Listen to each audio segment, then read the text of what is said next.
Hello and welcome to episode 54 of Champion the Gamer, roundtable number two. I'm joined by Boxy, Arty, and not Ginger Tom. How are we? Not ginger. I'm doing. I I had to listen. mention that. I had to. Yeah, I don't know if you noticed. I commented on the episode. Yeah, Holly's great. Holly's an absolute laugh. If anyone can call me Ginger Tom, I'll allow her. And you know what it is? It's the beard. It's the beard turns into those welcome mats, those orange welcome mats. As soon as my beard grows over a certain length, it just turns into one of them. I've got no way to stop that. But I'm used to it. You know, it is my community winds me up all the time because I think it's as well in the games room where I record everything. I've got sort of like moody lights, like an orange rather than white. So I put them on, and then the sort of fill light I normally use is an orange one, and then I think I normally put a filter on because I look like an albino to tan me up a little bit, and it just turns all my hair more and more orange. And we'll take it. I'll take Ginger Tom. I've been called worse. Let's just say that by I this just like lad the here. idea of it anyway, because the fact that he's not even called Tom anyway, so there's no need for the ginger part. It just makes no sense to Yeah, me. yeah. Yeah, It's yeah. just But it's Boxy, like my it's friend, you. how are you, mate? Oh yeah. Boxy, Oh, sorry. how are you? Was someone talking to me? Sorry. Oh, I'm well, sorry. sorry, mate. Yeah, you are here as well. I'll I bear that am. in mind. I do apologize. I got like a crossover with voices, and I just thought we were still on Tom talking shit again. I'm very, very well, thank you. You call this a round table, which is so professional and makes us seem like we know what we're talking about. But no, thank you so much for having us on. I'm absolutely good. I'm feeling very left out because I've got two men in front of me who have really good beards, and I'm feeling jealous because I can't grow a beard. My hormones are all in the wrong place. I can grow a wicked um, tash, but the tash on its own is a bold look, and not many people can pull it off. And looking at Tom in his room, you can't for people at home you can't see this, but he's in a dark room with a multicolored microphone and loads of games. It's like a sexy game dungeon, a Mm. sexy slave game dungeon with a ginger northern twat. I don't know. I don't know where you were going there with that one. You mentioned the mustache. Now, I know Marv does put a few videos up from the clip, so you won't be able to see this. But if you go on my page, you'll be able to see. I can grow literally hair to practically my eyeballs, like a werewolf. But can you see this bit in here? It's called a philtrum. That's some education for you. A The filtrum. little bit in between, I can't grow hair there. Like I couldn't cosplay as Adolf Hitler. I literally can't grow hair there, Now and you you've don't mentioned notice it. it. Exactly, you will not be able to stop looking at it now. You will No, not be able to stop looking at it. it's kind of annoying me. You're gonna have to go and shave before we continue this conversation. All It's right. Yeah, just the main bit though. Leave the sides on. Yeah. Just Just like to the annoy me reverse more. Hitler. So you just That's yeah, yeah. I could cosplay as the anti-Hitler. All good.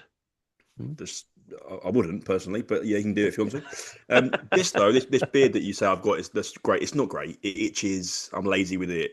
It's taken me 20 years to grow it. Like it's not no, ideal. it's Yeah, good. I'd much rather have your streamlined face, Boxy. That just No, I would love a beard, honestly. But every time I try and grow it out, it just looks rubbish. It's all patchy. It just doesn't grow. And I'm in my 30s, and if it's not going to happen now, it ain't going to happen anytime soon. By the way, Marv, are you a 30 something gamer? Are you a in your I am a 30s? very much mid 30s gamer. Yeah, I'm 35. Amazing. Because I found it yesterday that Holly was 26, and I Piss was me like, off. Yeah, that kills us. yeah, she's got a whole life ahead of her. I, It was the statement she put on where most of the things I collect I'm older than, and then I looked and there's like a small section of NES stuff that I'm older than, and the rest, sorry, that I'm younger than, and the rest I'm just older than it all. So that depressed me slightly. well, when she said she was How 26, I was like, "Are you taking the piss now?" Because I don't know. She just felt like she was our age, and I don't know. It annoyed me a little bit in a fun way. Yeah.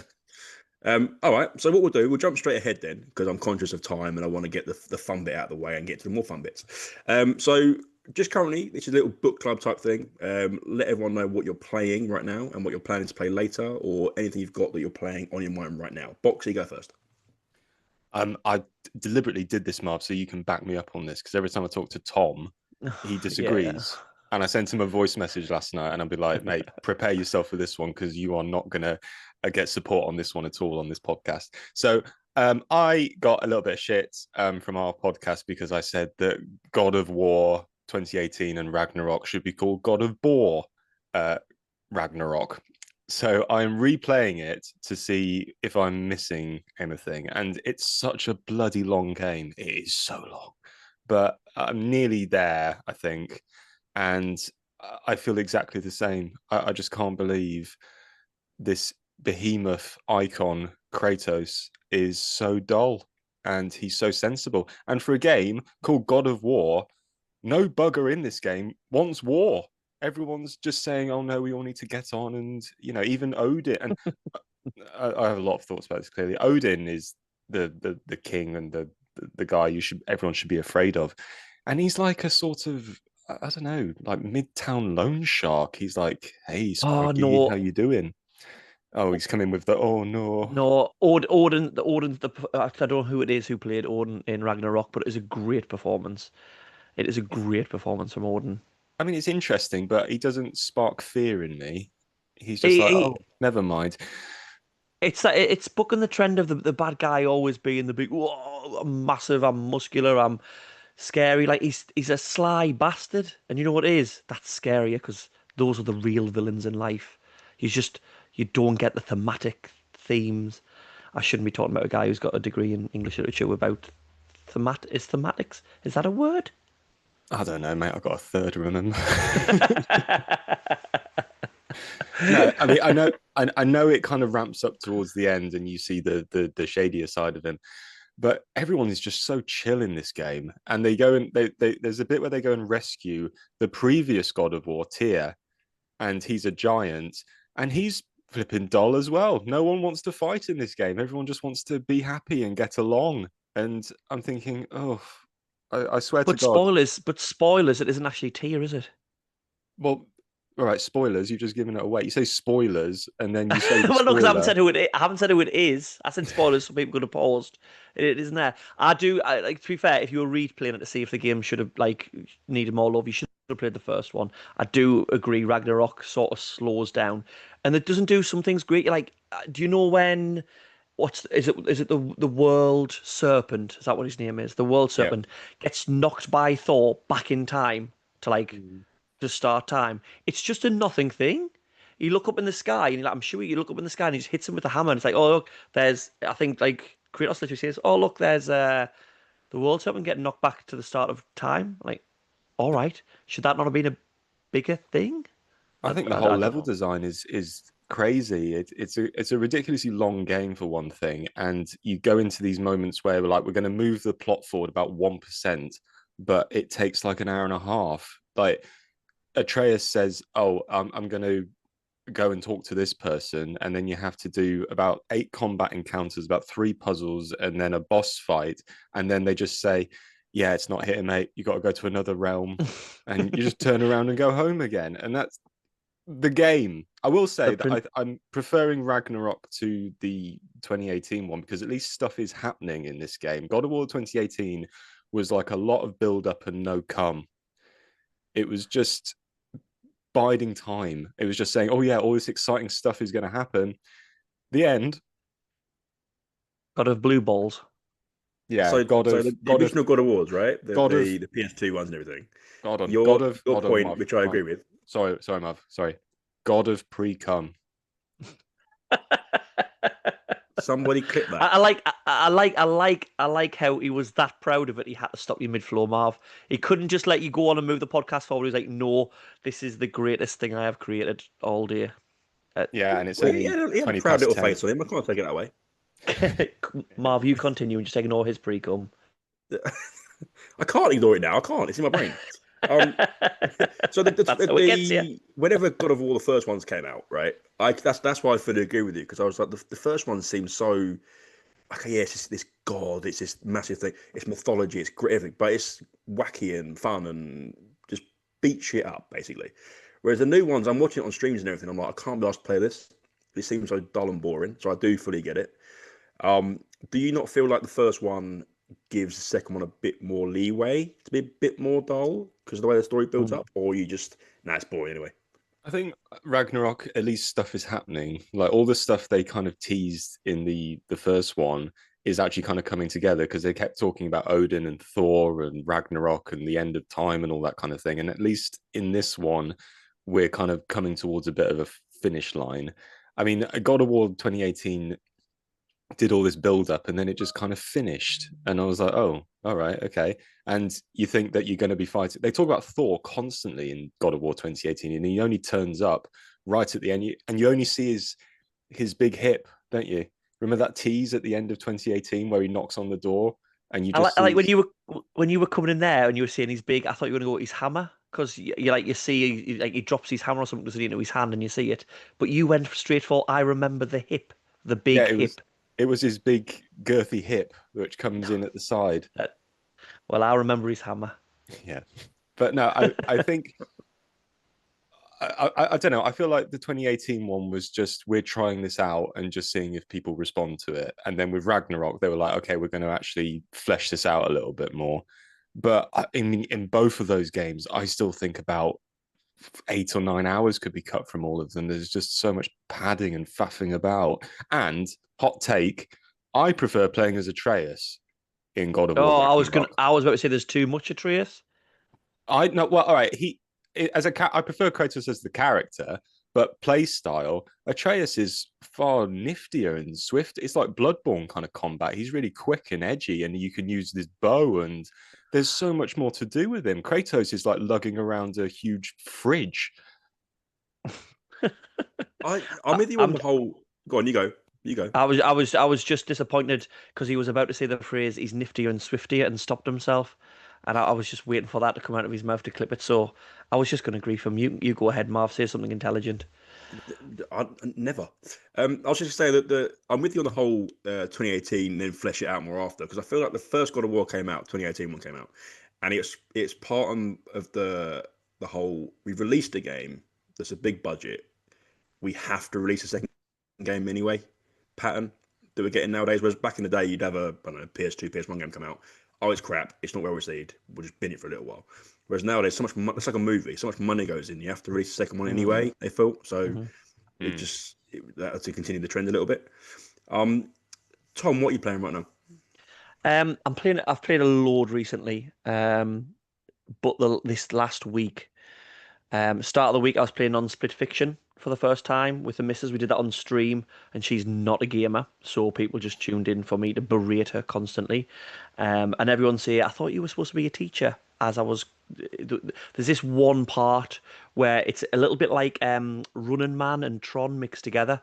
It's this little side story, and you've basically got your own path that you have to platform through, but you've got a bomb on your back, and it's like hot potato.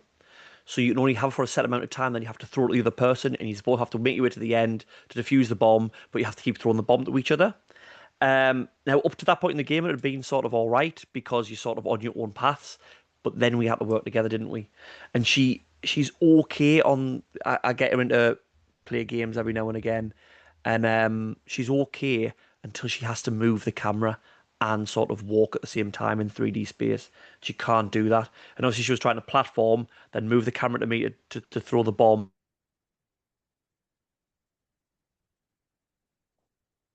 and actually throw it at us. And yeah, we nearly got so that sort of calmed us down slightly. And then last night was a bit of a clusterfuck. I was trying to stream. I'm going to, much probably to your dismay, Marv. I'm going to Wembley tomorrow, so the next few days I won't be streaming. So I thought I'd put a stream out for the community and stuff. Put a little poll together, and Catherine on the Xbox 360 one.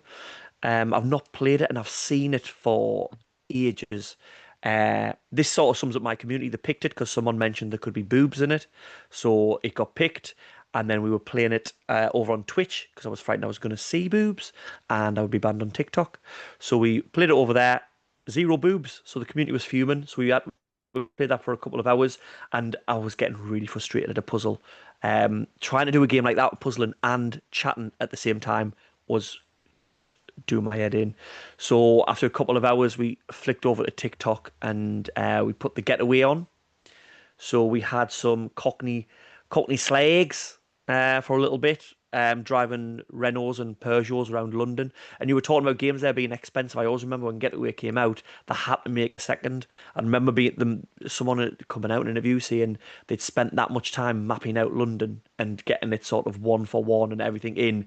That Sony were like, you need to use this again. It's such a big resource, so that's why Black Monday come out. Well, I tried to play Black Monday, and the disc wouldn't read, and I thought, oh no. So we played the Getaway, and it froze 2 missions in. This is why it was a bit of a clusterfuck. I thought, oh no. So we changed thematically again, and we put on Dog's Life on the PS2, which is a dog where you play most of it in first person, looking for smells. And it was clearly wrote by a 10-year-old. I would have loved that game as a kid. You can put in a combination. I can even remember it now because it was that memorable. Left, right, down, and he will take a deuce. That's the mechanic we need in life. But yeah, we played that. I've never played it before. There's one-liners all the time, and it's clearly aimed between 10-year-olds that like the dog's farting all the time. Then you meet a new cat, the grandpa, and grandpa talks to you for a bit and then farts. So yeah, I found it amazing. I remember that game, and our friend had it, and everyone wanted to just borrow it from him. And the big hook was that there was a farting button, like a farting mechanic. Yeah, no, it's all coming back to me. There was a time when like farting in gaming was a big thing. Like Abe, there was a fart button in Abe's Odyssey and Abe's Exodus, and people don't have a sense of humor anymore. They don't want to include that kind of stuff. People don't realize how good flatulence is. It's comedy gold. Tell you what, if God of War Ragnarok had a farting button in it, it would elevate it several thousand points in my head. Do you know what it should be? I was going to say, sorry, I'll just jump in there real quick. So I was saying one thing.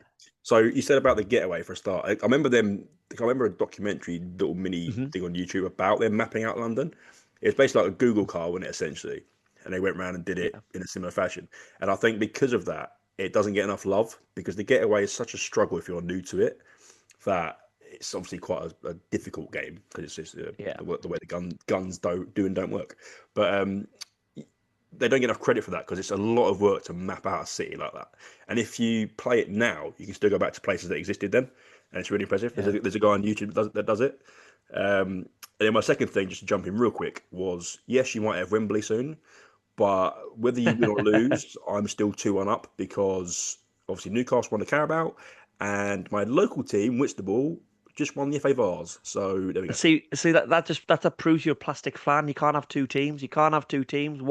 One team, your local team, and that is it. Can I ask a question? Yeah, go on. You don't know what's happened to you, Boxy. Yeah, what are you talking about? We've got a match at this fictional thing where guys get paid a shitload of money to kick a ball around. That's basically what it is. It sounds corrupt to me. It is. It is. Ask Newcastle fans about that. So if we get literally 0 cents though, because we had the money. Saudi blood money. Saudi blood money. That's all I'm saying. Right, let's not get political.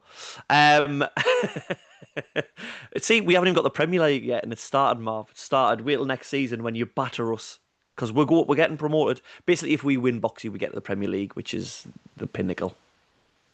I'm not a football guy, as you probably guessed. I don't get it. Like I find it such a boring sport. I mean, I know I'm putting a lot of wedges between our audience anyway. I've already done half the job there, but let's drive another one in. Every time I watch it, we've got this 90-hour-and-a-half game where the scores are always like 1-0, 2-1.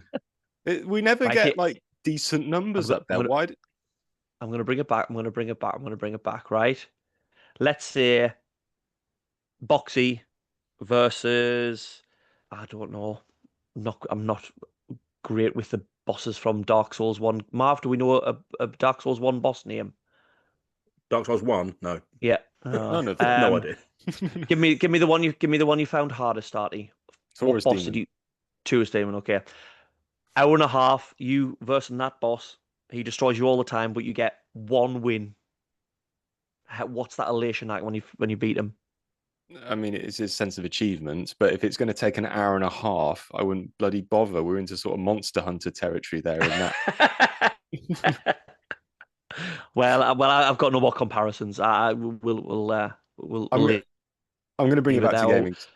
So like Dark Souls, I can get on board with and persevere with because at least the battles are only about like a few minutes long. Whereas every time I watch someone play Monster Hunter, those bosses take literally hours to get through.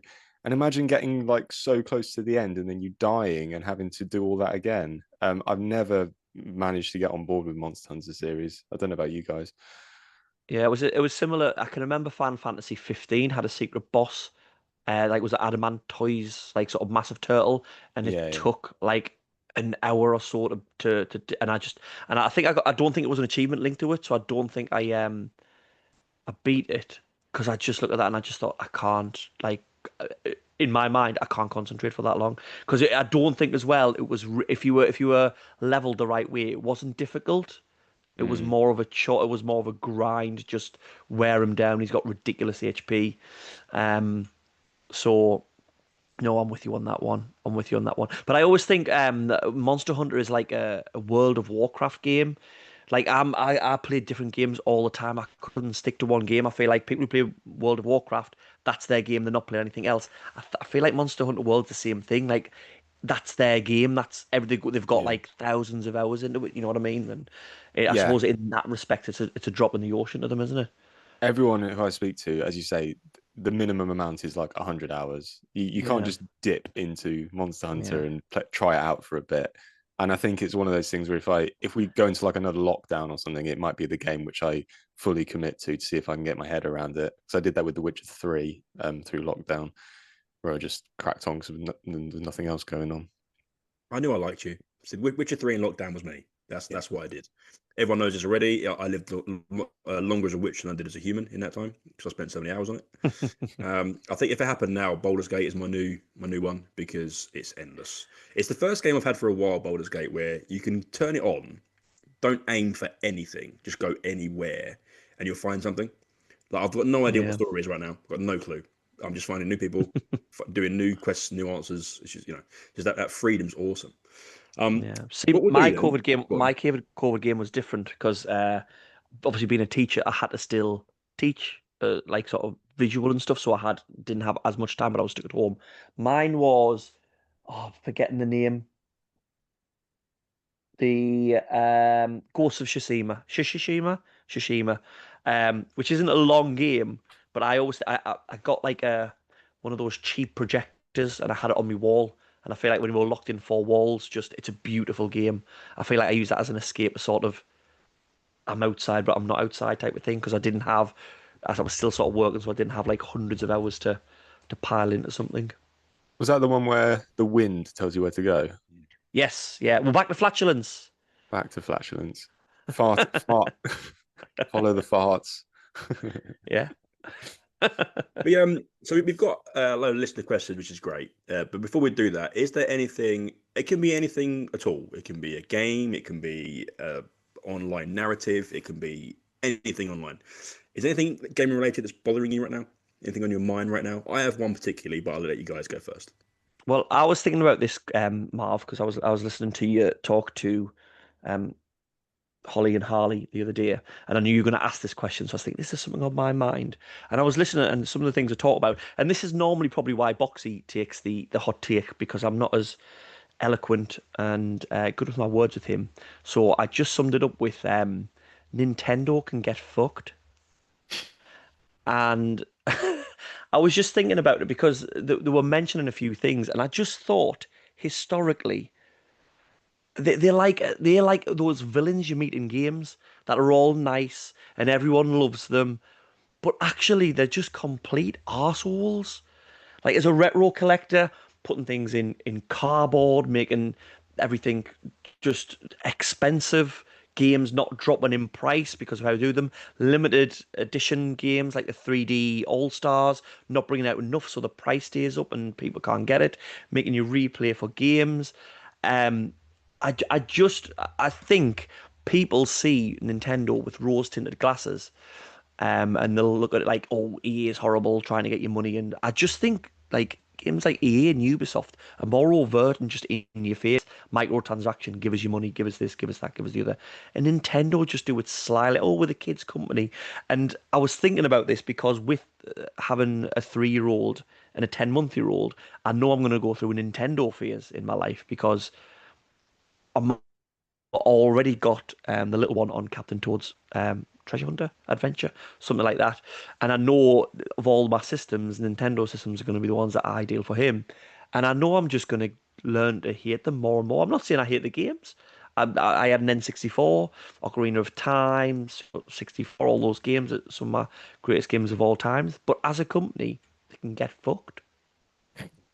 I think I was reading who was basically your argument, Tom, but they're saying because their branding is so good and because it's so gentle and warm, it doesn't seem like that. Like I know tons of people were kicking off about Mario Kart World being $80 or $90 or whatever it is, but people always kind of come back to it and how Nintendo have always kind of got away with charging so much for their games, even though they're 5, 6, 7 years old. You know, I think even Breath of the Wild is still like 35, 40 quid or something stupid. Yeah. But they're saying that because their colors and their approach is so welcoming, they get away with it. Whereas Yeah, PlayStation, the lube you up. The yeah, lube you up. we're back to that again. And PlayStation, Xbox are a bit more hard hitting, a little bit more futuristic, a bit more playing to adults, whereas the Nintendo market is primarily for kids.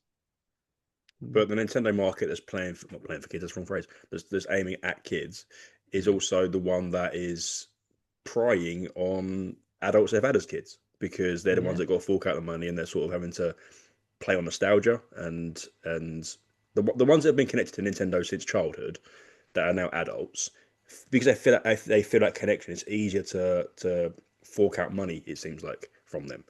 And I feel like there's still people in like the Mega Drive versus Nintendo trenches, like they were there from back in the day, and they're still there, and they will just buy everything. I mean, the bastards sold Boxy an empty box.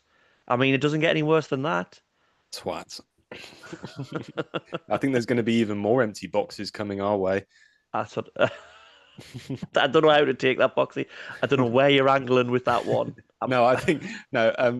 Isn't the Switch 2 something to Yeah, do I with thought they're going to ramp it up with the download codes and even put like a download code on a cart so you can't sell it on?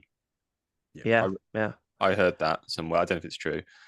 I think I heard that on. I think it was on your last Podmar. I'm sure someone mentioned that, and I just thought, all you're doing there is obviously there's selling on, but it defeats the point in physical media, because the whole point of all these games and stuff behind me, in a way, yes, I'm a collector, I'm a hoarder, all that jazz, but it's also preservation, and especially with the PS4, the PS5 games, when the servers go down and you can't get the games, um, physically I can put it in and I can play the game. If you've got a download code on that, just that's all that's on that sort of SD card, whatever you want to call it, then it doesn't matter whether you've got it or not. When the servers go down, you can't play the game. So where's the point? They're trying to sort of trick us into digital only. That's what I feel. I feel like they heard your rant, Boxy, about saying, I've bought an empty box, I've been swindled, and they've thought, aha, what we'll do is rather than put the code on a piece of paper, we'll put it on a little cartridge, and they'll never know. But then we'll tell them.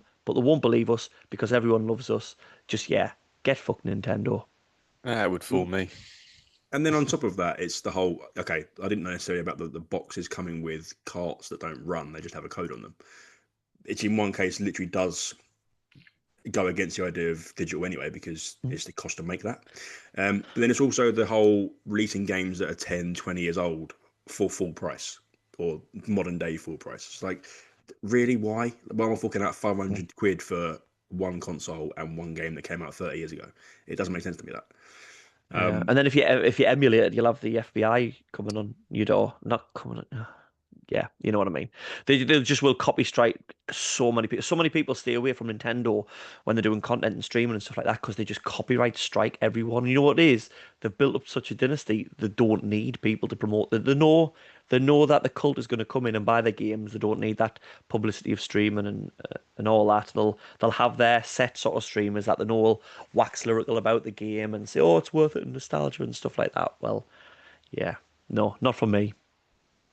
And then Boxy, have you got anything that's troubling you or that's you're really happy about right now? What's on your mind right now? There's things troubling me, Marv, as always. No, I think it's a wider thing about gaming names. Like, I know people are shitting their pants at the moment around Expedition 33. What's the full name of it? It's Claire Claire something. Claire Obscura. Obscure. Claire, right? Okay. Can we all agree that that is a stupid name for a game, Well, regardless of how good the game is? well, I'm going to alienate our French audience, but they are French. They like to have a bit of va-va-voom. Yeah, but the French still would understand about like tight naming and marketing and so on. It's a dumb name. Let's just get that out in the open. But it's a really good game, and I think even though it's done exceptionally well, they could have called it something else and it would have done even better. Because I think I saw that name and I was just like, "What the hell is this? Like, I've never heard of this series. I thought it was a series, but it's not. Apparently, they literally went straight to 33 out of all the expeditions. So First I 32 want to was know shit. I want to know what happened in the first 32 expeditions. But as we were talking earlier as well about God of War, because Marv was saying, oh, the original God of War, and I was thinking, which one is he talking about? He's talking about the one on the PS2 or the PS4. Like, this whole thing about we're going to reboot the series and we're just going to call it the exact same thing from 15, 20 years ago. But now we've got to stick a fucking date on the end every time I say it. I just don't get that. Like, they could have called it something else and it still would have been absolutely fine. And they do it with so many things. They did it with Tomb Raider in 2013. They did it with Devil May Cry. I mean, at least they had the decency to put DMC at the start of that one. But this whole just name it the same thing as we did before. And what was that bloody game that we were talking about, Tom? Prey, that shitty game from 20, That had nothing to do 2005. with each other. Well, when you mentioned that one about how break anything to do with each other, I was just looking behind us there to see if there's any other examples of it. Need for Speed Most Wanted. The Reed brought that out on the Xbox. Not the same game, like not as in like the same style or anything like that. And they're just they've got like different taglines for all the games. I will just go with Most Wanted. Can't bother thinking of another one for this one. Just Yeah. stupid. Call of Duty Modern Warfare, and then they did Call of Duty Modern Warfare 2.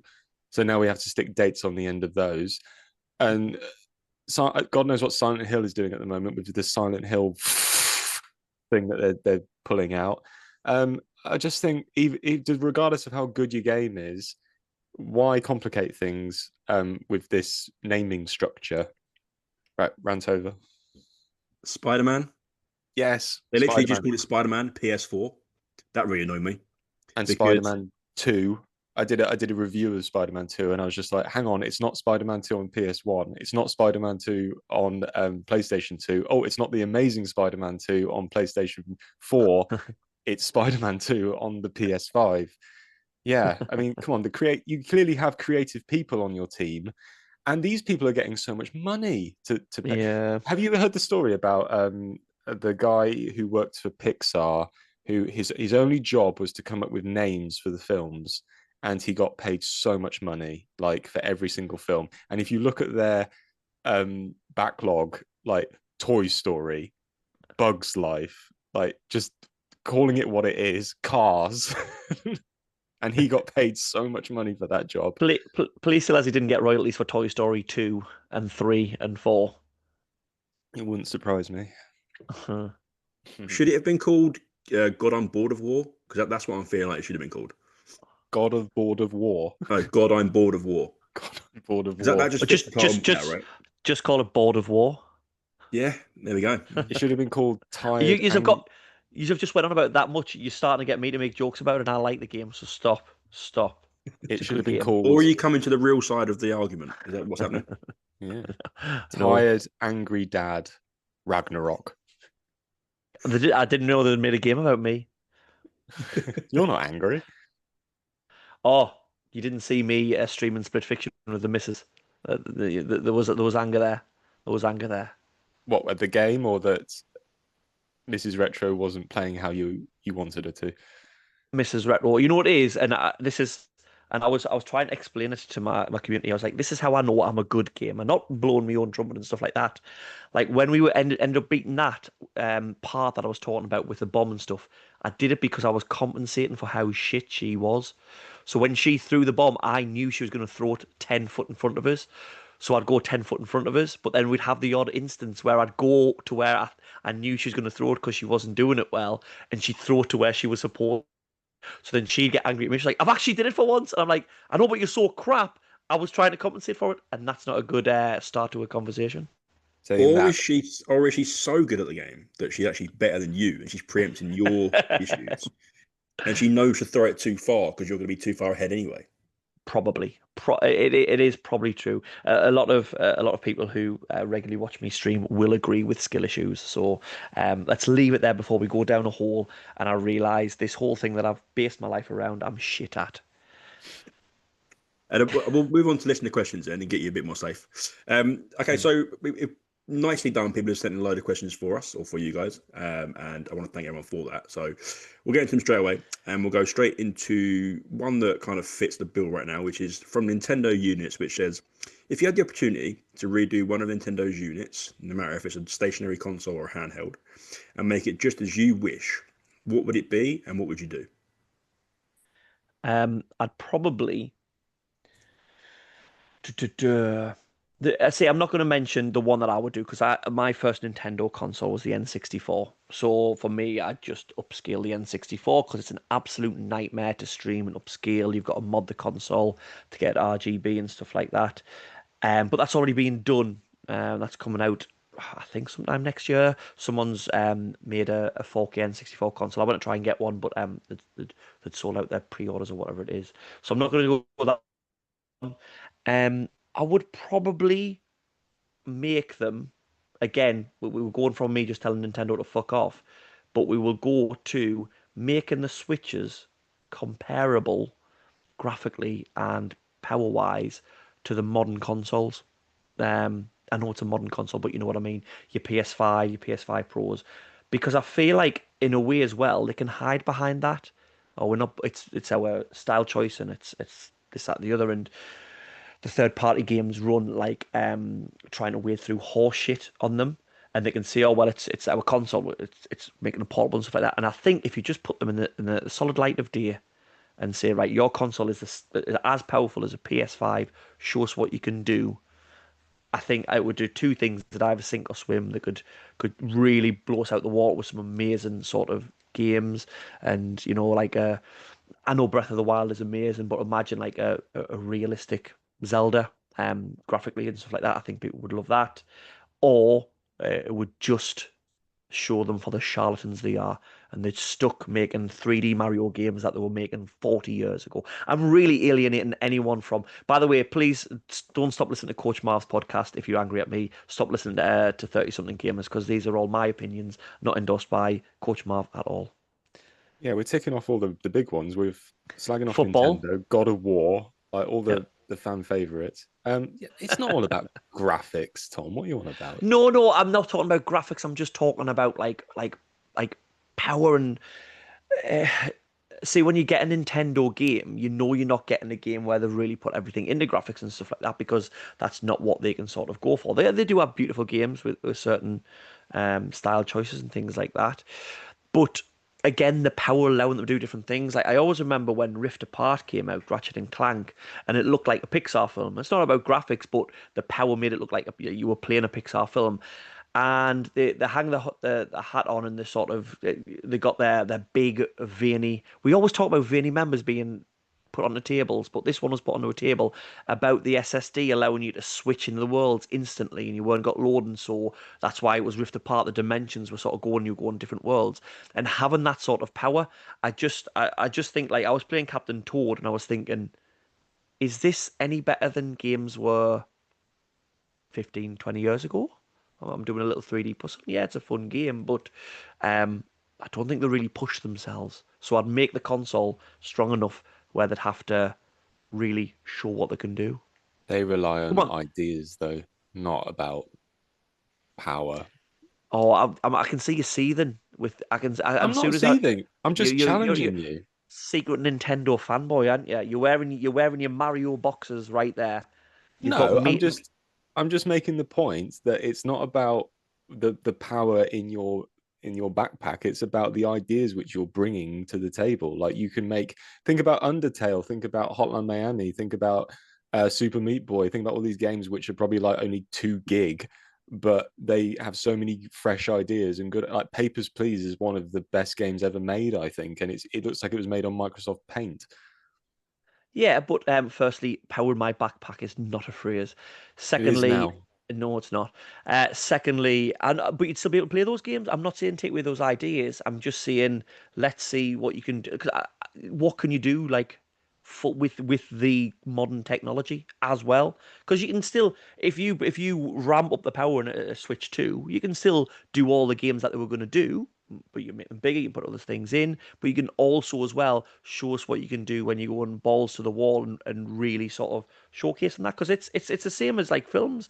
I enjoy a nice little indie film, but I also love getting me face burned off, going to the cinema watching a CGI, I was gonna call it End of War. End of War.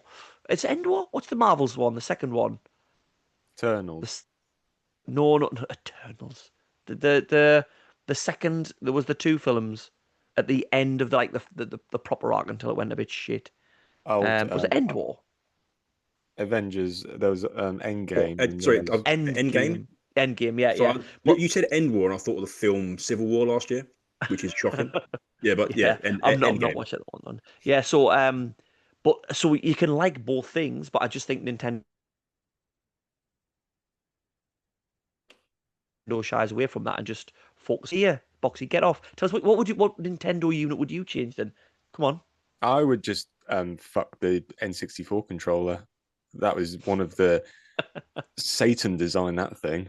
Whoever came up with that. Oh, but I mean, fair enough. It works in some areas like Mario 64. It's fine because that was the game with the movements and everything it was going for. But I think that's why the N64 has such a limited library of games because trying to make it work with Mm. that controller was so difficult. But I would extend that out to other things as well because I think the PlayStation controller is so perfect for gaming that I think it's just going to be used everywhere. And that's why I don't think they've changed really their design much over 20, whatever it is, 30 years. It's just like minor adaptations to it. Like I thought the GameCube controller was really dumb. Like that thing looks like something out of Willy Wonka's chocolate factory. It looks like those everlasting gobstoppers. And the Wii remote was like the gimmicky thing, but and the Switch as well. Like everyone has the controllers, fair enough, for handheld, but they can't say that it's comfortable using it when you're hooked up to a TV and having to pay for the Pro Switch controller, which is like another 50 quid or 60 quid or whatever it is. Nintendo money grabbing bastards, Tom. Yeah, But I don't like how they call it the Pro Switch controller when it's a controller. It's because your yeah, other controller is shit. It's not a Pro controller. It's a yeah. controller. So I would just say change all their controllers to the PlayStation controller. Well, I'm going to blend that in then with Holly's question. So Holly Retro. Now, firstly, on the whole N64 thing, I agree. If you put the Wavebird or even the 360 controller with all the games on the 64, it just solves all the problems. Granted, I know it came out later, but this is hypothetical, right? Mm. If you put the Wavebird with that 64, I think it's perfect. And then you might, like you say, they grow the library even more. But Holly's question is, after calling you not just Tom, is you have to use one controller for every console forever. That exact one, but you need to repair it if it breaks, etc. Which controller are you picking? Oh, so is this a choice of what control do you like, but is simple enough for us to actually be able to fix if it breaks?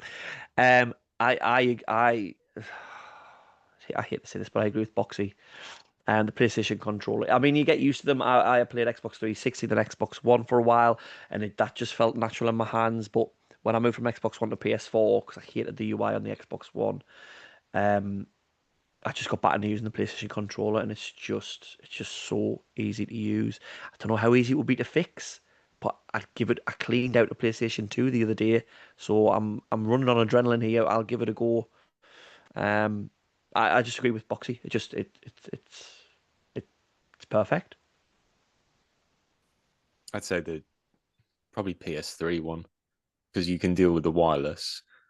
And I always thought the touchpaddy bits and pieces in 4 and 5 were a bit unnecessary.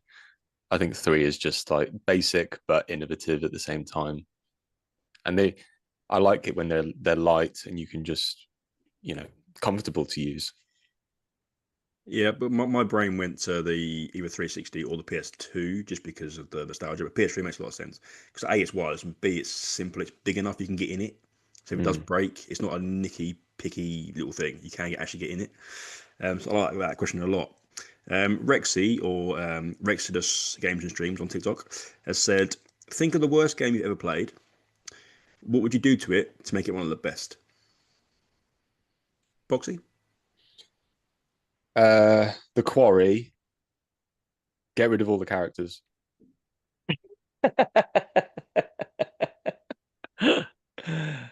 I mean, I've not if that played the game, Quarry, but I do know it's a story-based game. So yeah, if that game was just open views of woodland and log cabins, it would be a hell of a lot better than what the finished product was.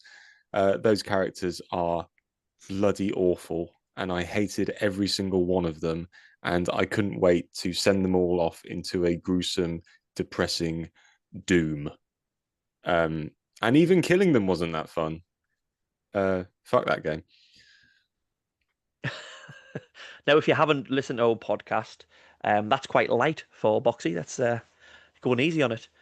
For me, I just glanced over and Marvel's Avengers jumped out for me, and that game was still when I was doing me platinum stage, and I had to play that game so much. And one thing I changed about it: focus on story, not money.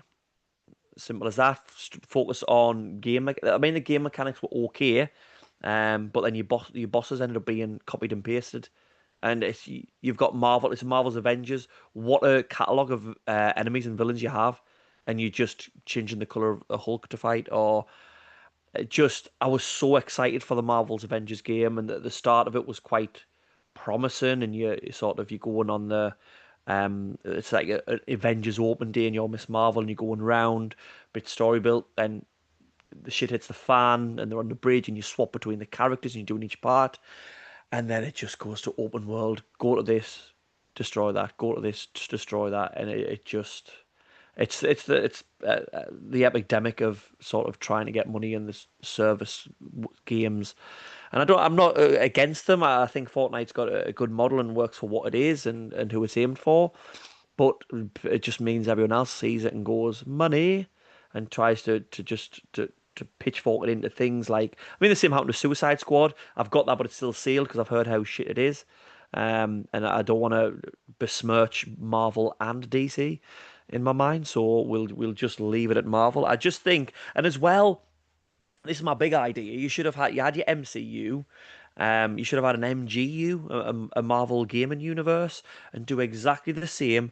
I mean, they had a few good games. Um, Build up their own stories, not based on the movies. So not an Iron Man on the movie, not Captain America: First Avenger. Not Don't base them on the movies. Their own stories, their own games. Yeah, even in just 4 or 5, Iron Man, Thor, Captain America, whatever. Own stories, own not based on the films, and then merge them into a Marvel's game the same way they did with the films. I thought would have been a really good idea, but that takes time and that takes creative um, juices, and the only juice that they like is money juice. Will you So stop saying juice? well, Seriously. it just goes that thing of people will buy Marvel, so let's not bother with it. I thought, Let's just shit out what we can, and people will buy it. And I bought it, and I platinumed it with like over 100 hours because one trophy was glitched, and I had to play the same online mode over and over again. And I don't know why I didn't stop platinum hunting so long ago. And it's games like that that just make platinum hunting just terrible. I thought the Deadpool game was good. I've not played it. I've not got it in the collection yet. It is one that I'm going for. Quite soon because it seems to be jumping up in money. And if another film comes out, it will jump up in money in price again. But it's supposed to be really good. And Sam mentioned about the it was Nolan North, wasn't it, doing Deadpool, Yeah. and probably put in a really really good performance. No, So he does a yeah. good job, and it's got one of the best villain names ever, Mr. Sinister. Mr. Sinister, but Mr. Sinister's actually from the comics, isn't he? Yeah. Yeah, Not he's like a made the up Deadpool X-Men one. villain, Like isn't he's, he? I'm Yeah. sure. Yeah. Mr. Sinister. That's who you want. That's the head of Nintendo, Mr. Sinister. Randy. How do you say that in Japanese? I'm going to see how to say Mr. Sinister in Japanese. Well, there Sorry, was a Lewis, really quick continue. aside. There was a rumor that he was. I mean, obviously we know spoilers that it's not actually him, but there was a rumor that Mr. Sinister was the person that bought Avengers Tower in the movies. Just a little note for you. Electric Reload has asked, which classic video game that never had a sequel would you want to give a sequel to? Oh, I've got one right off the bat because mine is an easy peasy one, but you never go. had a sequel. It's so hard because so You many go, games Marv, because I'm just gonna have get to think about this. an easy peasy. Yeah, Yeah, I don't want to say a so shit one, and then I adore Split Second, the video game, and it ended on a cliffhanger where the TV show comes blasting in from the 80s and what happened here and everything, and then it just cuts to black and that's it.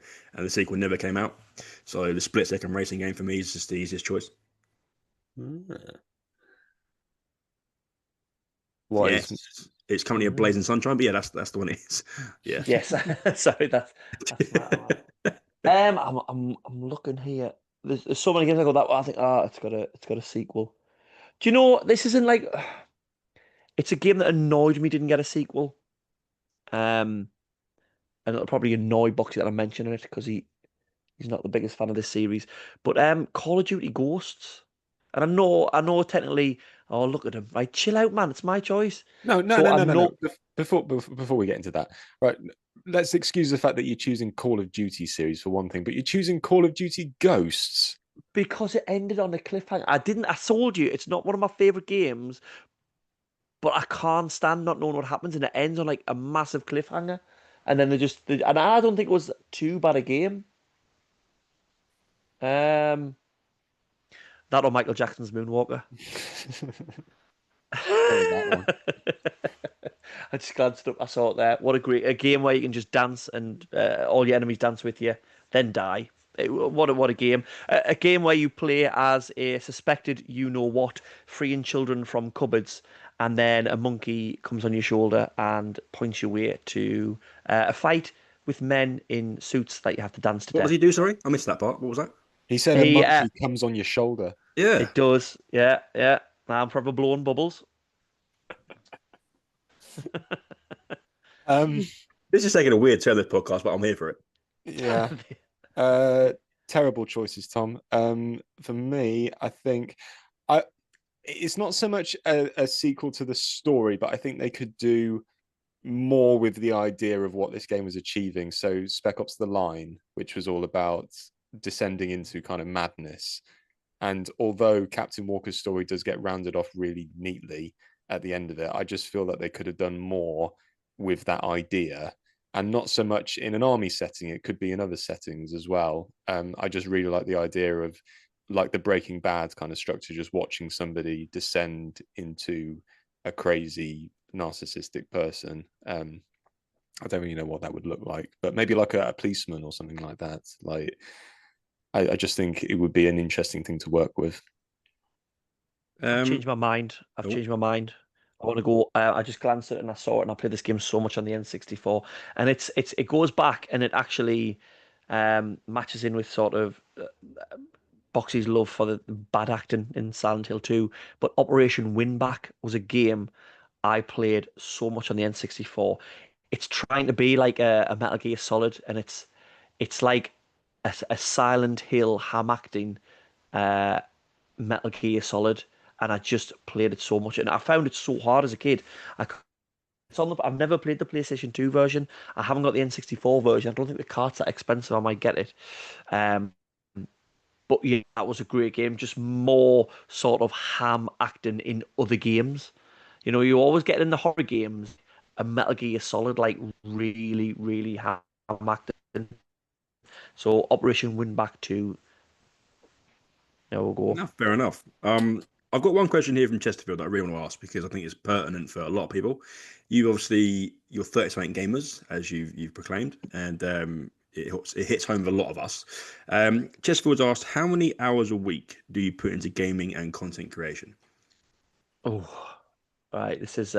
There's probably changed recently. I've had a sort of look at sort of how we do things. It's really hard, like you say, as 30-something gamers, we're all here, we've all got jobs. If you don't know, I'm a primary school teacher, which is a lot of hours in school, but a lot of hours outside planning and stuff as well. I'm 10 years into it now, so I'm probably getting as streamlined as I can, planning wise and stuff like that. But it does mean that tied with obviously having two young kids and family's everything to me. And my kids just mean so much to me.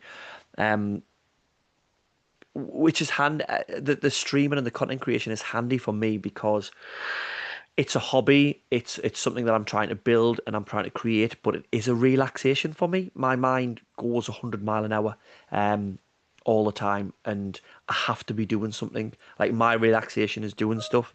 So if we're talking hours, I stream probably about, I'd say at least 3 times a week. Sometimes it's more. And we're talking, I normally go to about 4 hours, but we'll say about 3 hours there.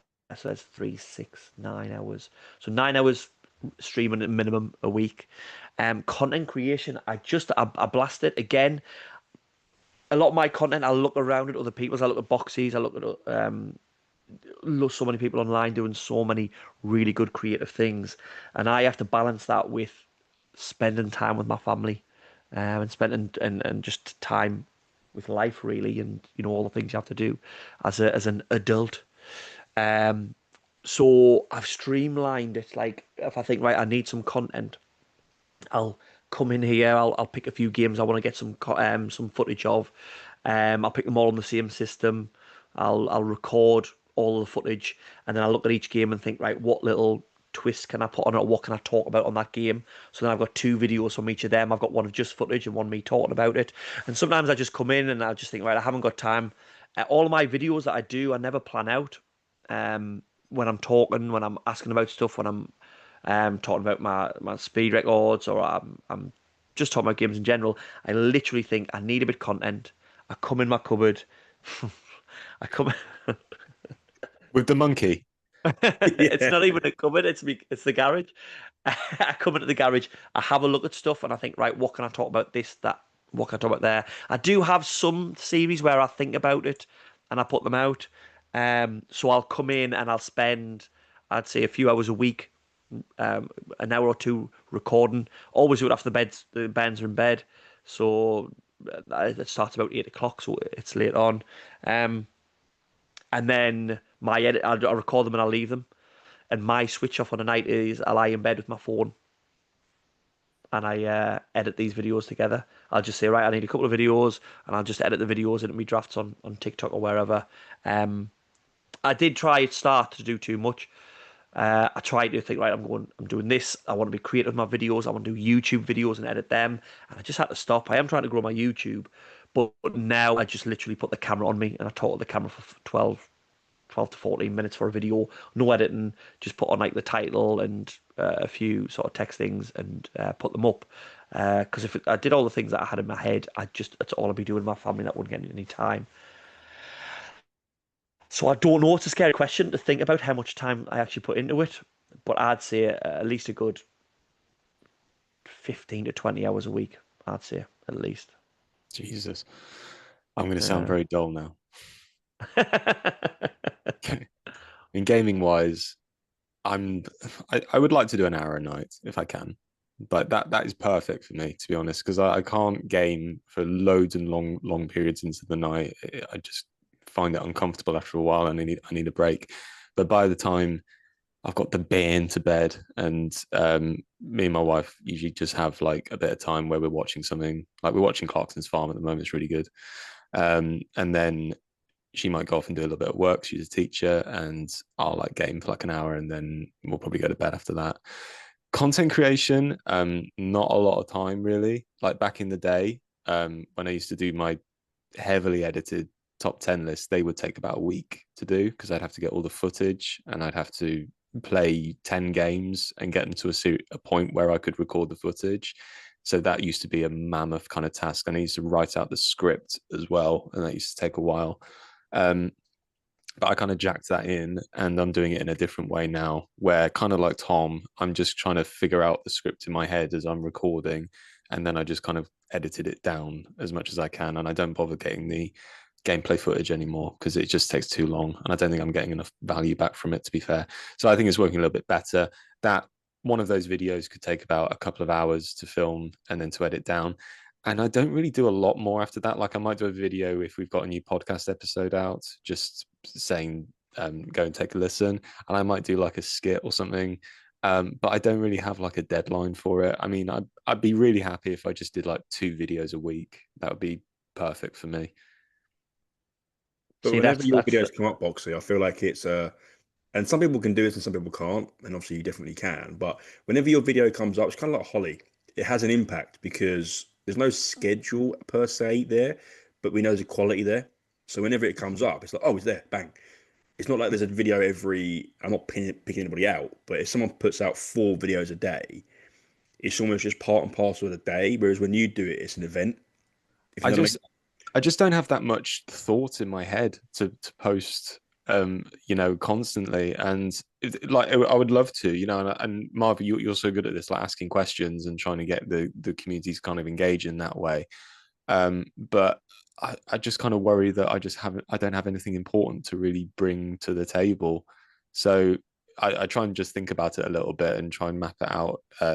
If there's like something funny that I can think of, or like a list, which I think might just get a bit of engagement. So yeah, and to be honest, like with work and everything else, it's finding the time for it. So just a couple of videos a week would do me. I think any more than that, it might become more than a hobby, and that I think that's a fine line. Like if it starts to feel like work, then it's not going to be enjoyable. So a little treat every now and then. a little boxy treat. This is where I come from, not completely opposite. But I do spunk out 2 a day, at least 2 a day, videos, and that's I think obviously why have to put more hours into it. And again, I know for a fact why the quality of my videos isn't where I would love it, because I'm a perfectionist and I did media production at uni and stuff like that. So if I had time, like I say, if this was a full-time job, you'd have all that time to put that effort in. So I mean, I put out 2 a day, but all I had to do, in my head, when I was trying to get a 10K, I was doing 3 a day.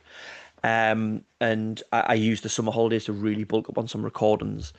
Now I only put 1 a day, but because you have the on this day, because I did it last year, I now have an extra video that I'm put out every single day as well. So I get 2 videos out every single day. But it's for me in my head, I always just run with things. In my head now, I want to try and drop days at work. Eventually, goal is drop days at work, and then those days I drop at work and take the Ben to school, pick them up, and I can also do all my content creation there. And I don't think my channel would change much. I'm not like, right, I'm a day less at work, I'm 2 days less at work now, and I can sort of I need to ramp up my quality and stuff like that. I'd probably stay the same, but all that time would go back into sort of more into other stuff in life and family and stuff like that. And I am getting close to the point where we can with different revenue you get for different things, where I can see possibly it being something I can do. I'm never going to be able to. Well, I'll never. That's a mindset I have of do it full time. Um, but to be able to sort of do this and make enough money to reduce work in a job where I don't enjoy it. Not don't enjoy it. I love teaching. I love teaching there. But you know what I mean. Would you rather teach kids that turn into teenagers, 10-year-old, or would you rather sit and play God of War? Definitely for me, it's God of War every single day of the week. But it's hard. It is a hard balance. I think I'm helped by my ADHD in a way. I say this, and I didn't talk much about this on our last episode of the podcast that where we talked about mental health. But my ADHD keeps me going like all of the time. My brain is also always going, and when I'm not at work, I'm not doing content. My kids rule my life. It's not like, all right, we're going to do this, we're going to do that. It's like, what do you want to do? And I do everything with them. And then when they go to bed at 8 o'clock, it's not like, oh, I'm not going to sit down and watch. It's like, right, what can I do now? Right, stream, do this, do that. That's my relaxation. I don't. I think if you haven't got that concentration or focus or ADD or ADHD or whatever it is, it's hard to understand that doing stuff can be a relaxation. If I sit in bed, lie in bed, and try to get to sleep, I could be there hours. Whereas if I'm sitting there and I'm editing stuff on my phone, eventually I'll start to get sleepy, and I'll go, right, I'll need to put it down now, and it just helps me unwind. So I sort of use my ADHD as a superpower in that way. ADHD boy. There we go. Why did I say boy? Why wouldn't I go man? I'm describing myself as a superhero, and I went straight to ADHD boy. It's It's a really bad psychic, isn't it? yeah, definitely. All right. I want to get into a kind of really important bit. So, coach's quiz first, and then I've got some bits at the end because I'm conscious of time. So, coach's quiz, there's 5 questions, and you can work together on them, or you can go against one another. What would you want to do? Against them. Yeah, head to head, definitely. Yeah, Nice. yeah. So what I'll do, I'll ask the question. You can then both posit an answer, and then I'll give the answer afterwards. And then because there's only 5 questions, if you have time, we can sort of elaborate a little bit on the question anyway. They should be fairly straightforward. They're not too tricky, as there's only 5, and we're going to try and elaborate. So, first question is, NewTube, which is famous from Call of Duty, of course. Which game did the term originally come from? A noob tube. Do you know Boxy? I'm going to see what you say first. See, I've got thinking in my head, but I think if I say my thinking, you'll jump on it if I say one thing and go for the other thing, and you'll get it. Because, like in my head, I'm thinking, right, which Call of Duty was it in? But then I've got this little thing saying in my head, like Quake brought in rocket jumping and stuff, and whether it was something in there, but I don't think it was. I'm gonna go with Modern Warfare 2. Modern Warfare 2. Call of Duty Modern Warfare 2. I remember going around Terminal, that the airport, and I'm Maybe I sure. can give a bit more context there. Maybe the question wasn't phrased great. All So right, okay, the term "noob came from Call of Duty, right. or is known for Call of Duty. Yeah. But which game that's not Call of Duty did Ah, it originate from? okay. Because Right, there you go. I was going to say Team Fortress 2.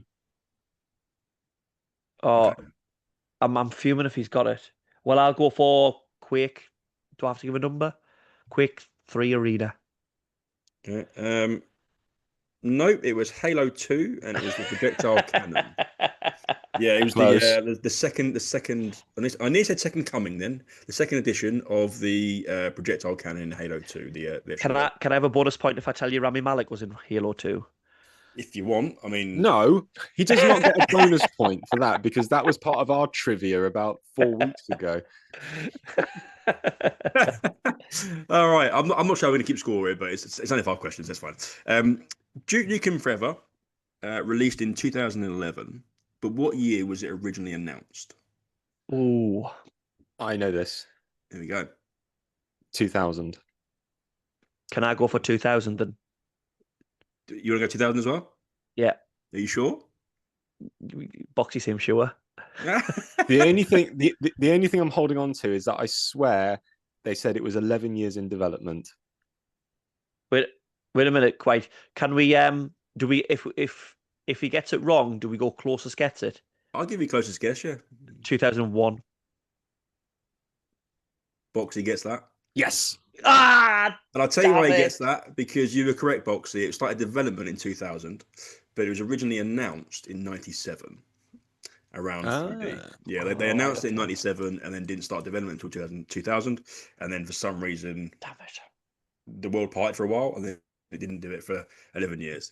Okay. They wrote the This one should script. They be wrote the script in 1997 and then just left it for 11 years and kept the same script in the Yeah, original. that's basically what happened. Okay, number 3 then is which game is slighted as causing the video game crash in 83?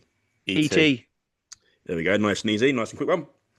So what's that? 2-1? No, no. I was first. 1-1. No, you weren't. Oh, so much. We've got to record it. It's record. You always say this. No, I wasn't. Can you remember when you said you hadn't said the 1880s or 1870s, and I had to edit it and put it in the podcast to prove you had. You just talk with so much confidence that people believe you, but I said it first. I swear to God, I was first on that. But My order was the same. Well, I'll check it, but it was the same. We'll go 2-1. Yeah. Okay, number 4. In Kingdom Hearts 1, what is the name or the area of the first Disney area you visit? Oh, the first Disney area. Oh, The name of the balls. actual thing. I know what film it is, but do you want the name of the film or do you want the name of the area? Um, I can't. Okay, either is fine. I'll give you either. What I would say Alice in Wonderland. yeah, yeah. I Yeah, don't know you can whether. have that, Tom. And I'll be honest. I wasn't going to say that. I was going to say Tarzan, but Oh, so are No, we that's saying it's currently actually. 2-2, and the last question matters? Oh yeah, yes, it Traverse does. Town. Traverse Yeah. Town is the Have one you got before any? that. Like, have you got some pad and paper there, or something you can write this down on, just to get the answer you Um, can see? Because this Yeah, would be class viewership on YouTube if I can get it done. yeah. I just use this bit of cardboard from my Gusto. Quality. Okay, should be easy, hopefully. Okay, what was the first game that required the use of the DualShock on the PlayStation? Oh, The the Please write Dual down your answers. Shock. You know what instantly came into my head? I thought I had him. I was thinking of that dragon flying game on the PS3, but that's the Styx Axis, isn't it? yeah. That would immediately jump in my That's head. that's Lair. Yeah, yeah, yeah. Which I've just Dual. started playing. Funny enough, I just jumped into there. It's Let shit, me isn't just it? let me just have a Yeah. look. So no Apparently, googling, please. the modded it so you didn't have to use the Styx Axis, and it's a lot better. Yeah. So just for listeners' sake, what was the first video game to require the use of the DualShock on the Oh, PlayStation? see, this isn't fair. I had an N64. Oh, you had an N64 I did, but I did have a PlayStation as well. as well, didn't you, Boxy? And so I didn't have a PS1. Because I always found out weird when I got a PS2 that you could turn the DualShock off. So why can't you turn Marv, the DualShock off? Why would you want to Yeah. turn it off? can I just ask a hint? Is this like Yeah. a game that everyone is going to know, or is it like a Yes. bit more of a right? Okay, Yes. right. I'll give you another clue if you want to, but I think you should be okay with the. If you give a guess that you think it probably should or would be, then you probably are correct. Okay. Oh, you seem too confident. No, I'm not, but I'm just pissing in the dark. Right, well, can we have Can you write first answer next to that, and then we'll get a clue Yeah. and see if you want to change it. Okay. Right, Go on first then. answer. Do you want to give us that clue then, Marv, and we'll see whether we Yeah. stick or Okay. twist? The clue is it's a classic arcade game Oh originally shit. slated, and it involves an animal. Ah. Well, I was going to go Die Hard trilogy, and then you said an animal, unless you're describing Bruce Willis. He is an animal, Um, but A classic arcade game. yeah, originally it was meant to be on the arcade, and it's got arcade ports and stuff. But yeah, it's the thing more about the animal one because the arcade one was very loosely tied. It wasn't really a big release. Yeah, it's an animal. oh, I know it. I know it. Animals. He seems so confident right now. The only thing Final that's question coming for the viewers. Go on. the only Can I thing that's just? coming to my head is no, I don't I've think I put my have got pen. it. Okay, pens down. Right. Have you? Yeah, pens down. Can I just ask? Was there a bonus mini game on Metal Gear Solid 3 linked to this game? You asked the Metal wrong Gear. person. I All can't right. remember that. I probably should research that, didn't I? That would have been Was a better clue. do, Okay, so was the thumbstick I've got used it. for I've got like it. a I've got it. I've net? got it.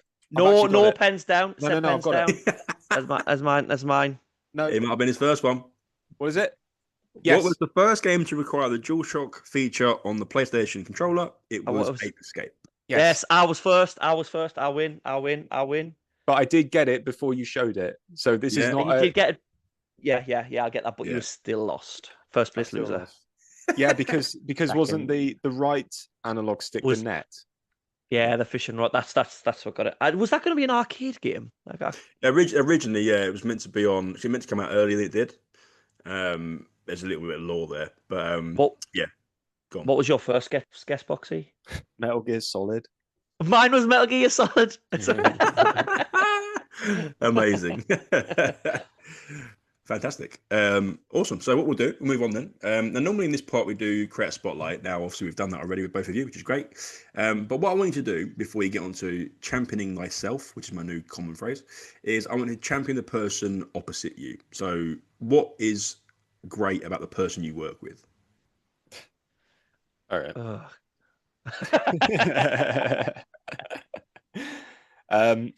We are on a bit of a hiatus at the moment because we've come to the end of our first season of 30 something gamers. And Tom and I had a chat yesterday, and we just be like, oh, we just want to get back into it because we're just missing it so much. And I think we're just going to start the second series pretty soon. It's difficult to kind of put into words, really, but you know, when you just kind of click with someone and you don't really understand completely why, but the conversation just flows and there's great rapport, there's no kind of awkwardness or anything like that. And with Tom, it started off with just a message just saying, do you want to try this thing out? And then when we first spoke to each other, we ended up talking for like an hour and a half just on the phone, just about anything and everything.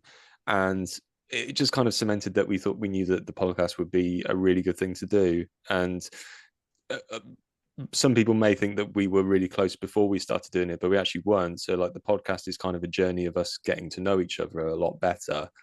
And as you kind of see with how we talk to each other and stuff, there is a lot of fun and a lot of like making fun of each other, but in a good way and not a toxic way or anything like that. It's just trying to rile each other up and having fun, but also there's a lot of respect as well. Like I love what Tom does with his community, and that he has built such a great brand for himself, and he's so committed. Like he's one of the hardest working people on TikTok. He's always committed to putting something out and to get people engaged, to like provide a space for people to talk, to share like their thoughts. And he's like so respectful, and he gives so much kind of warmth to his channel. There's nothing toxic about him. And yeah, he's pulled me out of my shell, I would say, in kind of our conversations. He's challenged a lot of my ideas and my, because as I kind of said on our last episode, growing up, I didn't really have a lot of people to talk to about this kind of thing because my friends just weren't really interested in the depth that I was. So kind of coming onto TikTok and meeting so many great people and having these conversations with Tom has just really heightened my love for this genre of media, gaming, more. Like I'm loving gaming now more than I ever have done before, just because I feel like, I can play this game and I can talk to Tom about it on the podcast. So yeah, I can't really say anything else, but people who know him knows how awesome he is. And if you're not following him, why aren't you following him? He's doing a stream every single bloody day of the week. Don't know how he has time for it. He must be running on fumes at this point. But just massive respect for everything you do, mate. Appreciate that, Boxy. Yeah, he's all right. Yeah, sounds like that. No, I'm only joking. No, I appreciate that. I really do, Boxy, man. And a lot of sentiments there echoed. And when you were doing this, I was like, I've got to mention this. Without Marv, there is no 30 something gamers. No. Marv, you put a video out. I think it was around about October time last year, and you mentioned about podcasts. If thinking about these ideas about a podcast, if I was going to do one, what would you like to hear in this? And then I'm sure I sent you a message. I was like, that sounds like an awesome idea, dude. It's something that I really want to get into. And after that, I sat and I thought, and I didn't send messages to loads of people like, oh, do you want to do this? Do you want to do that? I knew that I needed someone else to do a podcast with, just me talking. I go off on tangents. I sort of need someone to keep me in my lane and make sure I'm doing what I need to do. And I'd followed Boxy for a while, and like Boxy says, we weren't sort of close. We weren't even sort of, I'd say, Boxy, close in sort of the retro community. We didn't message all the time or comment or anything like that. But I loved Boxy stuff. And Boxy is so good with his words, with his scripts, with the things he says. He's so funny. It's that thing, Marv, you say sometimes when you're watching a creator, when the video comes up, you will stop, no matter how it starts or anything like that, you will stop because it's that creator and you know that you will enjoy this video, even if it's about something that you don't enjoy. That was Boxy for me. So I sent Boxy a message, and I was like, Boxy, I sort of really like your stuff. I was thinking of doing a podcast. I think this was about November time or something, wasn't it, Boxy? It was not long after you put that video, Marv. And we'd said, yeah. And at first, I didn't think it was going to happen. Like I say, you talk to a lot of people online and you say, yeah, we'll do this. And as you know, life gets in the way. And we got to sort of January and we're like, let's do this. Let's catch up. And like I say, we had a phone call, just chatting on. I think we talked a lot about gravy, if I remember rightly. I don't know why Yeah, that sticks in my head, but I think we were we talking talked a lot about about gravy. whether we like chips and gravy because Yeah. I grew up in the Midlands and that's a staple for me where I am. So, Oh, and the podcast wouldn't have happened if we didn't like chips and gravy. So big up chips and gravy. But no, and then we've just grown to know each other. Um, Boxy is so good at sort of what he does and on the podcast, and so humble. Um, he always says, or you'll hear it on the podcast at the end. He says, "Thanks for bringing us along for the ride." And for me, this is both of us. It's not a. I think he says that because I edited it and I sent the first message out to him and stuff like that. But if anything, the podcast doesn't exist without him. I couldn't do this on my own. I don't. Again, I'm not gonna put words in Boxy's mouth, but I feel like he would think he couldn't do it without me. He'd probably do it with someone else better, but he couldn't do it on his own without me. But we have grown, and like I say, we did take a bit of a change in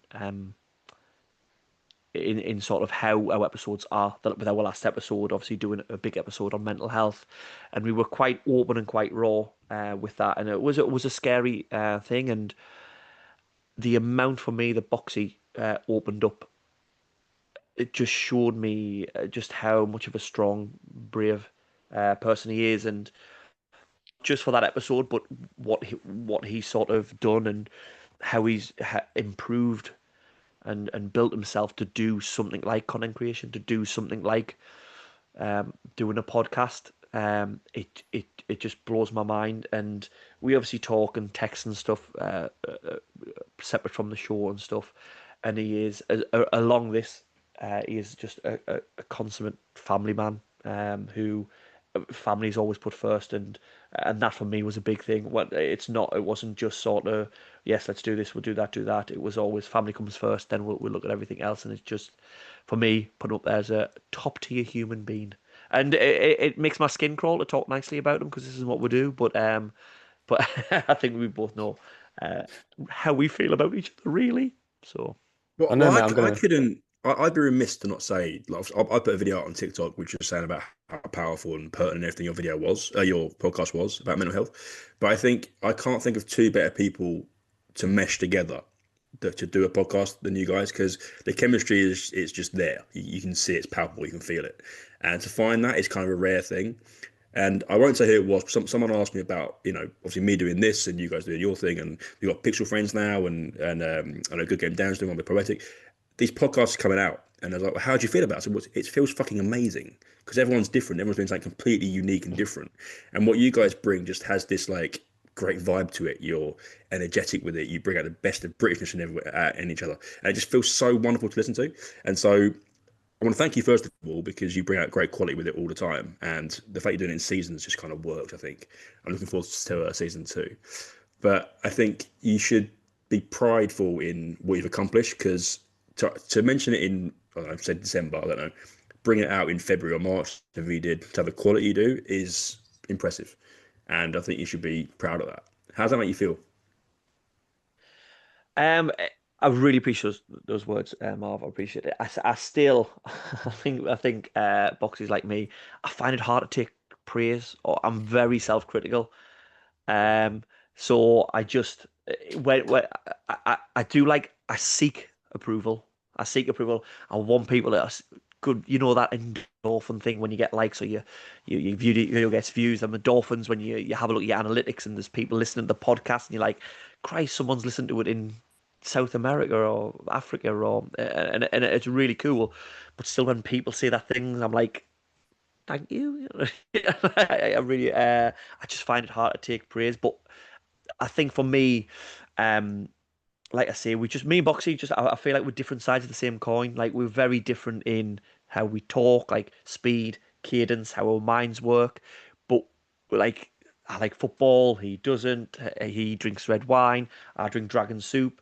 But we love the same things, and I think it just comes across, and we have those same sort of core values and morals and stuff that just make it work. And I do find it hard to take praise, and we'll always go, well, do they really mean that? This is the thing when you've got lots of people, family, friends, people in the community that you sort of meeting up with and tell you nice things. In your head, it always goes, do they mean that? Or they're being nice? So and in a way, it makes you push